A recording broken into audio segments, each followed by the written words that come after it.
ভালো আছেন আপনি তো? হ্যাঁ হ্যাঁ আপনি এই কলেজে স্যার হয় না? হয় হ্যাঁ ভালো আছো? স্যার আপনি হ্যাপি রিপাবলিক ডে 2026 এটা আপনি কি হয়েছে?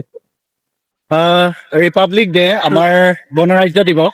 গণৰাজ্য দিৱস মানে আমি ভাৰতে উদযাপন কৰি সমগ্ৰ ভাৰতবৰ্ষৰ 29খন ৰাজ্য আৰু যিটো টেৰিটৰিয়েল ষ্টেট মানে এইবিলাকে গণৰাজ্য দিৱসটো উদযাপন কৰে। আমাৰ এই গণৰাজ্য দিৱসত একচুৱেলি ৰাষ্ট্ৰপতিয়ে ভাৰতৰ ৰাষ্ট্ৰপতিয়ে স্বাধীনতা মানে পতাকা উত্তোলন কৰে, নেতৃত্ব লয়।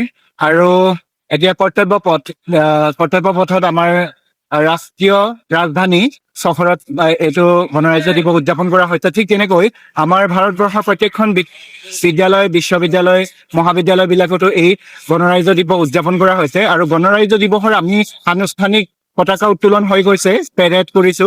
আৰু লগতে আমাৰ সাংস্কৃতিক অনুষ্ঠান বিলাক অনুষ্টুপীয়াকৈ আয়োজন কৰা হৈছে। আৰু লগতে আমি গণৰাজ্য দিৱসৰ সংগতি ৰাখি আমি বিদ্যালয়ৰ ছাত্ৰ ছাত্ৰীসকলৰ জ্ঞাতাৰ্থে কিছুমান কথা আলোচনা কৰা হৈছে যে গণৰাজ্য দিৱসটো আমি কিয় উদযাপন কৰা হয় আৰু গণৰাজ্য দিৱসটো কেতিয়াৰ পৰা উদযাপন কৰা হৈছে। ভাৰতখন যেতিয়া ব্ৰিটিছৰ কবলত আছিলে, 200 বছৰ ব্ৰিটিছে অপশাসন কৰি আমাক ৰাজত্ব কৰিছিলে, নহয় জানো?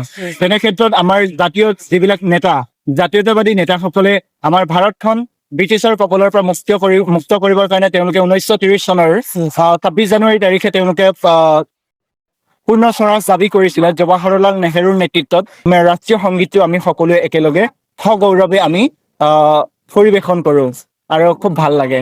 সেইটোৱে আৰু থ্যাংক ইউ সো মাচ। ধন্যবাদ।